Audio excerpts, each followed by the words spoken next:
What? Bomb ain't got no holes in me. I be quick to run up, let it pop. That's just the old in me. Rest in peace to Silk from 8 apart. That was the old in me. Goofy got shot right up in his top. His brother told on me. Couldn't get a bond. I set it out. They put that hold on me. Yo, what is good, YouTube? It's your boy Avexys, and I'm back with another one, man. I feel like I have to make this video at least once every about like 6 months, something like that, just to keep it updated, because I do switch around every now and then and order some things that I may leave out, and you know, just keeps you guys updated knowing what I'm doing, you know what I mean? Know if I find out anything new, because that does happen sometimes. And yeah, let's just get straight to it. So this is the controller settings and video settings video. Usually I just did controller settings, but I'm adding in video settings this time simply because you guys want to know this. For the guys that are on PC, I do only use a controller, so you guys can still follow through this video and, you know, just get all my controller settings. I've only used the controller. I've never played MK on any of my videos, so I do see some value. People comment that every now and then, like, this guy has to be on MK, this and the other, but nah, man, I've always used the controller. Alright, so just to close out any misconceptions off rip, yes, as you guys see, I am playing on 22s, but raising your sensitivity does not speed up your movement. Your slide speed will always stay the same. All you're doing is making it where you can turn quicker. Alright, so yes, you can probably snap faster, but you know, the other side of that is losing accuracy, which I'm all about finding that middle point. That's what my setting is, or not setting, my sensitivity is at where it is. I always think that anything from like 20 to 24 is the sweet spots, just because you keep a lot of your accuracy and you enable yourself to have, you know, movement. And 22s is around the point where you can still pull off 180 reaction shots, you know what I mean, and I have to like not be like undercompensating, you know what I mean, not be able to like feel restricted. But like 24, it feels, you know, a little bit more fluid, because you can do like 1 or 200 degrees, you feel me, instead of just 180. So 22 is what I play on. 23 is actually, like, I feel like 23 is the goated sense, low key, you know, the Jordan sense, you feel me? And yeah, I just matched those all up. Feels pretty good. And yeah, I guess you guys could definitely try that out. If it's too fast for you, definitely start off slower and build your way up. Don't just instantly, you know, if you're playing on 17s right now, don't just instantly jump to it. Go to 20s, work your way up, like, you know, every 2 days or something. Go up 1, go up 2 at a time, you feel me? Get used to it, because the jump will make your muscle memory feel a little bit weird. And then another thing, is a big one, is your aim acceleration. Oh, we'll just explain what these are real quick. So look is just your character turning without aiming, okay? Target is when you're ADSing, so I'll put it on 30. The ADS is pretty fast. So some people like to have a faster ADS than look, which is super backwards to me. I feel like in any game, you usually want to have a faster look sensitivity than your target sensitivity, because you want to, you know, be able to really lock in and focus up when you're aiming down your sight. So if you want to do that, that's definitely fine. I just have mine all the same, and this is the only game I actually keep all of my look and ADS settings the same, simply because I feel like it being third person, I just like having that evenness for everything, you know. I like my ADS just only provides zoom value instead of a slowdown effect as well. And it's just easier to just learn one sensitivity than learning like 3 different sensitivities at once, if you guys know what I mean by that. Which it makes sense muscle memory wise, you feel me? So aim acceleration. So I keep mine maxed out just because it makes the game feel more linear. I think that's the perfect term for it. While lowering it adds a response curve to your gameplay. So as you can see, I just want you guys to see real quick. I'm turning, you know, I start to turn, I instantly go into the 23 sensitivity. But if I go down to like, let's say 0, you see I start off slow, then over time it builds up. So it's much like different. Like, you know, I can't move the same at all playing on 0 aim excel, because I have to wait for my character, you know, to speed up over time. So I'll keep it at 10, just keep it like linear, keep it 1 to 1, and yeah, that's pretty much it for aim acceleration. Now for inner outer dead zone. Inner dead zone is, like it says, input is not registered. So I want you guys to imagine a tiny circle right in the dead center of your stick. Okay, this game naturally has dead zones on even when it's on 0. And a good example is that is like I would get on Apex, and you see how my, like, this is me, I'm not touching the stick at all, and my screen is moving. I would get on Apex and my screen is moving so hard, in comparison, because that game's dead zones are like, that game's no dead zone is a true no dead zone. This game's no dead zone still has some type of dead zone still there. So in a dead zone is a very small little circle of registration that's not inputted on your right stick. Okay, so think of it as you have to move your right stick out of that tiny circle for your character to start turning. Like if I maxed it out at 10, I'm barely like, I'm putting a little pressure on it, but not enough to where my camera is moving. But if I do that same movement on 0, see what I mean? I'm doing the same exact pressure and everything, but it's putting out, you know, it's doing the output for it. The same thing for outer dead zone. Outer dead zone is just the reverse. So reaching the maximum speed, like, you know how you can push all the way to like 100%. I would say 100% is like fully maxed out. You put your right stick all the way to the right. You're basically making your 100% be more so on the inside. So it's going to be closer to the center of your stick. So it's just, if you're playing on a 0 dead zone and a 10 outer dead zone, you're playing on like the fastest possible sensitivity in the game. And I just don't recommend this because your controller is literally going 0 to 100 instantly. But yes, it can feel more responsive, but I definitely do think you're taking an accuracy nerf because of that. Vibration, I never played vibration on. I actually will recommend you guys to, well, it's definitely personal preference, but I would rather controllers that have vibration packs out of them. Like I would remove them personally, just because it makes the controller lighter. It feels better in like longer term or like long sessions of gameplay. And then, yeah, I don't use toggle. I don't use any of these settings at all. Keep them all off. This, I used to use this every now and then just because like my D-pad at one point was a little unresponsive. So this could help out. You know, if like one side of your D-pad is not working that well, then you just keep pressing the same side and it switches weapons for you. Omni is very, very like, it's very preference. With Omni off, you do get way more accurate rolls. Like there's sometimes that I would roll directly into this wall. Like I can't do it on purpose, but I'll start backing on purpose. So I would do that exact roll right here, and it'd be a miss roll, right? And I'll roll like this, and it could sometimes save me. But when I have Omni on, the actual input of that roll would have probably been like a diagonal like that. You know what I mean? So I could have done a diagonal, like inputted it incorrectly, and me having it off could save me from rolling out in the open. But there's also times that it could mess you up too. You know, so it's definitely a preference thing. I don't want you guys to think too hard about that. I do say that Omni on is better, simply because of this maneuver that I love to use. Like especially when I'm playing on alternate control scheme, you're able to run back and like side roll and get right behind cover again. While on Omni off, you actually have to. Oh, no, I am on Omni off. On Omni on, you get a side roll back into it. Oh, I can't do it right now.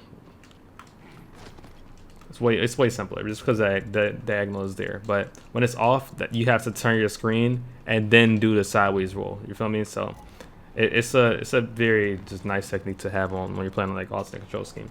Now let's actually, I'm gonna leave control schemes to last because that's like a higher or more important topic. This, I don't really use this setting. I always kept it off. This is actually one of the settings I don't know too much of what it does. So if you guys would like to explain in the comments what you guys believe it does. But I have heard that for some people it makes their cover movement feel more responsive.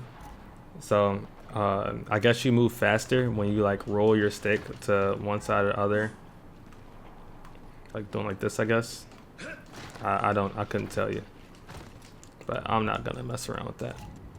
So I would just keep it off. It feels better when it's off. That's fine with me. Sticks default, triggers default, button tap challenges. I actually think quick taps is better just for when you're like, because when you're down, you tap up fast. All press and hold really does is, like say I want to melee, I could hold B and keep meleeing. This is pretty useless. Like I'm just holding B down and it keeps meleeing, but if I do it quick taps,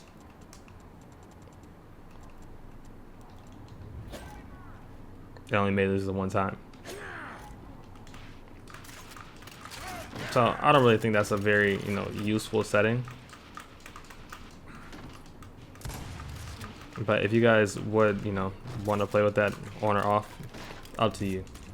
I think quick taps is probably the better setting though, just to make sure all of your button tap challenges are based off of how fast you're tapping the button. But I think press and hold might have won me some chainsaw battles at the same time. So I don't know. Swap sticks while aimed. I would never use this. Single stick. Okay, single stick is definitely an interesting one because I've played on single stick. I've played without it. All single stick does is, if you guys notice, when you tap your A button or you tap whatever button you're using to slide, your screen automatically zaps or snaps right back to the middle. Or I'll say zap, I like that. Zaps right back to the middle, right? So it centers your screen automatically, which is actually very good for accuracy. So you know that's what you want. If like you're ever sliding somebody on a corner, it auto adjusts it for you. Which is why I never understood why people say, you know, single stick is broken when single stick takes way more accuracy, because you have to actively do that on every single cover, and it punishes you if you don't. And on top of that, there's random moments that if you don't control the sticks correctly, it will auto recenter. Like watch this. I put it on just now. If I move my right stick to the right ones or up, and I don't move it, you see how I just did that? And that can mess you up in fights. So when you're playing on single stick, you have to constantly be using your right stick, so it stops you from not only letting your screen just snap back to the middle, but you can move just your right stick or just your left stick and it will start acting as a camera. I'm not using my right stick at all right now. You see I'm looking left and right. So this setting could definitely mess you up, but it's just cool when you're bouncing, because you see like my screen doesn't recenter where we bounce, so it looks a little more flashy, and you can feel like, you know, certain things are like certain shots are much easier to do, like the over the cover back A, like that, and slide cancel in the corner. It feels a little bit better because you can play it at a different angle. So yeah, that's pretty much it for that. Now let's get into control schemes. All right, now the best control scheme, or the more regular control scheme, is what I like to call DEFAULTERNATE. I know that's not a word, but it's called DEFAULTERNATE because it is a blend of classic, alternate, and default. Now the point of this is to make your input delay be like way more non-existent. The game feels way more responsive when you're playing on DEFAULTERNATE, because the game logic is on your wall bounce, or you start your slide. When you're on default, you start to slide when you release the A button, but on classic alt, you start your slide when you on the press of the A button. You feel me? So that just causes it to feel more responsive, but that also is a double-edged sword because of that, meaning that since it's on the press, it's harder to roadie run when you're near walls. So you usually have to slide to the wall and then instantly activate it. Because if I just want to roadie run right now, I can't. Like I'm literally just holding it down. It's kind of random. I have to like look downwards and get a little lucky with it sometimes, or do it at angles, so it prioritizes that instead. But if I play on just default, I also gotta reset my. Oh, the other thing, to play on DEFAULTERNATE, you set your control scheme to classic alt. You go to your control map settings and you do Y to X and you do X to A, and that's what makes your classic alt into default. But to play on just default, obviously, I keep that all the same, and now I can really run, you know, at this wall consistently. You know what I mean? Because it's on the press style release, and it also feels like I could do further slides. The slide distance is definitely the same. They wouldn't break the game that manner, but it definitely feels way more consistent when it comes to doing like longer slides. The only thing I would say I like more about default is you don't get the little timing bug of not being able to shoot. So it feels like your shot delay isn't as much there as it is on classic alt. Like there's certain times that you'll bounce and then shoot, and your shot won't come out when you're playing on DEFAULTERNATE, and that's strictly a DEFAULTERNATE thing.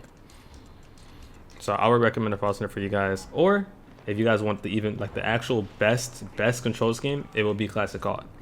Classic alt does take a little bit more time to learn because the bounce angles feel different. You have to be way more, you know, responsive with it. Like instantly move your left stick and, you know, press the. Look, man, I can move on both because I'm like that, but you got to instantly move your left stick and press them at the same time. If your timing is a little bit off, you'll just look like this. You either get stuck on the cover or you simply won't bounce at all. So it has to be very well timed in order to play on both. And this is better because this completely stops you from misrolling. Like you have no chance of misrolling. And sometimes you'd rather be awkward and not slide at all instead of misrolling and to your death, you know. And if you combine classic alt with single stick, whew, you're doing some devious things. You master both of them, some devious things, man. Definitely feels very rewarding. So yeah, that's pretty much it for that. Also, okay, so if you don't want to play classic alt or default, the only other control scheme I think is fine is playing like the DEFAULTERNATE version of tournament, which is it changes your LB to your slide, I believe, And what the point of this is for the players that don't have paddles or I can't speak. The players that don't have paddles and don't play claw, what you get out of that is you're able to bounce or move around and control your camera at the same time.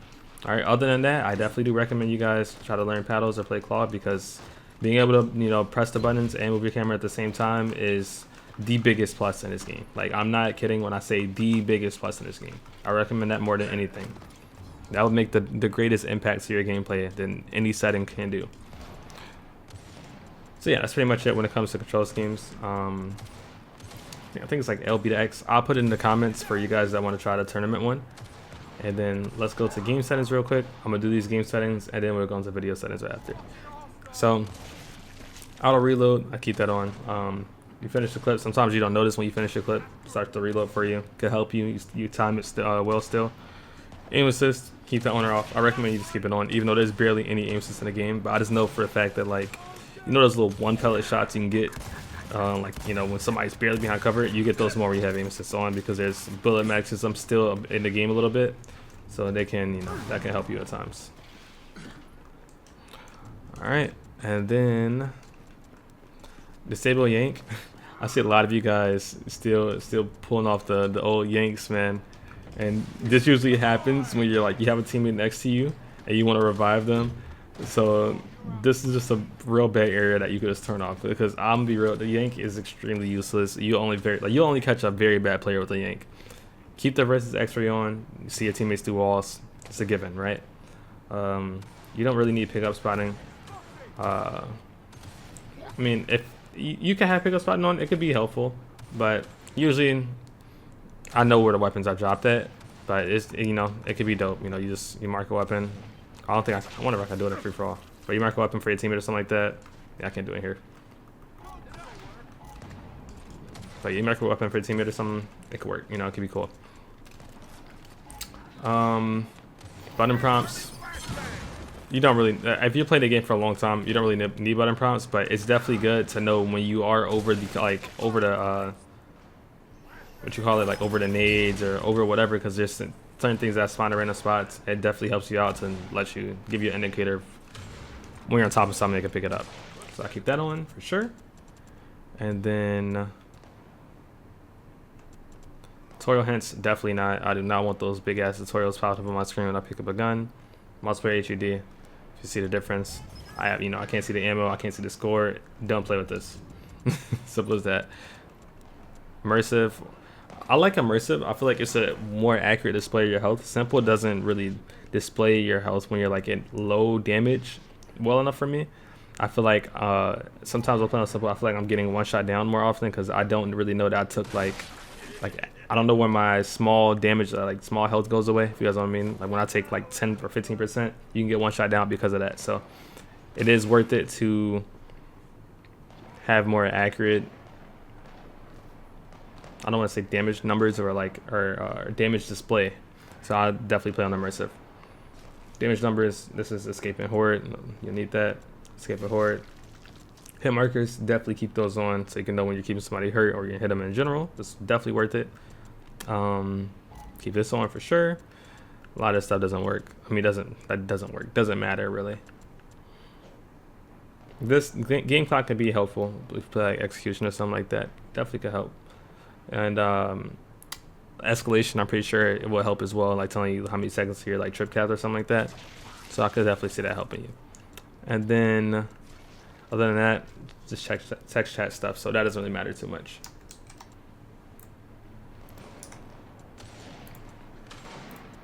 All right, now we go into the video settings.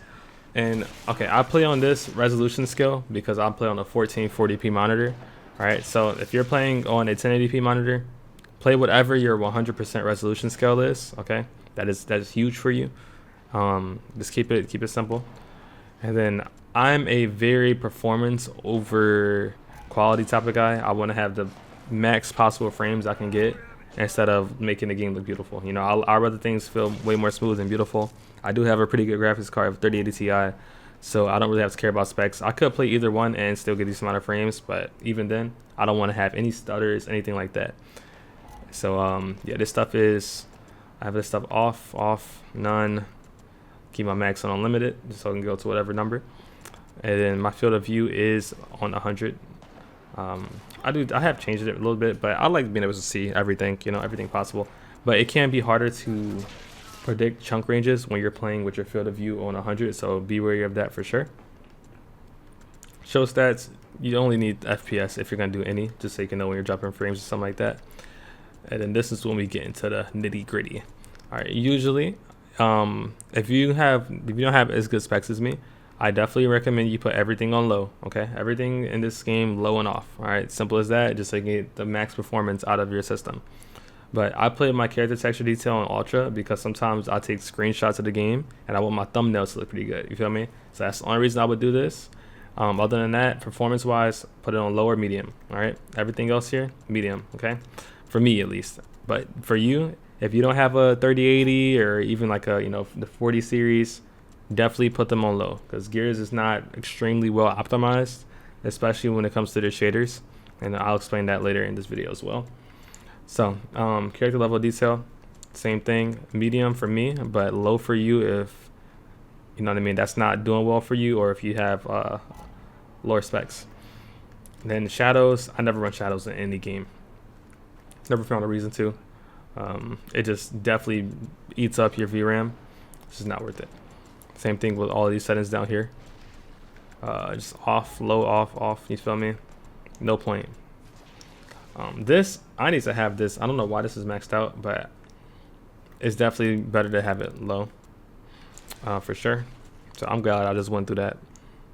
All that stuff should be low, but I'm just keep it here just because I had it here. I don't want to change anything up, but definitely you can put that as low as you can. So everything here. So yeah, bro, it's a common thing, right? Everything off, standard, and you know, all the regular stuff, because this one doesn't have anything lower than standard. GPU, you can set your GPU to whatever your GPU is if you have like multiple or something like that, so definitely do that. Performance for sure, unless you want to do quality, you know, but the sake of this video is to maximize your performance. I put all this stuff off. And then there's one more thing for you guys that do have Nvidia graphics cards. Like I have the 3080 Ti. I'm going to show you something in your video control panel that will stop your game from stuttering. Okay, I noticed that this game, it's temporary shaders. It doesn't tell you at all when this game's downloading shaders, anything like that. It just does it as you play, which is so stupid to me. Like Warzone or something like that, it tells you when you're downloading shaders. So what I recommend you guys do is go to your desktop, and I'll show you. I'll do a little walkthrough right here too as well. So I would say you go to your desktop and you open up your Nvidia control panel, and then what you want to do from there is go to manage 3D settings on your far left side.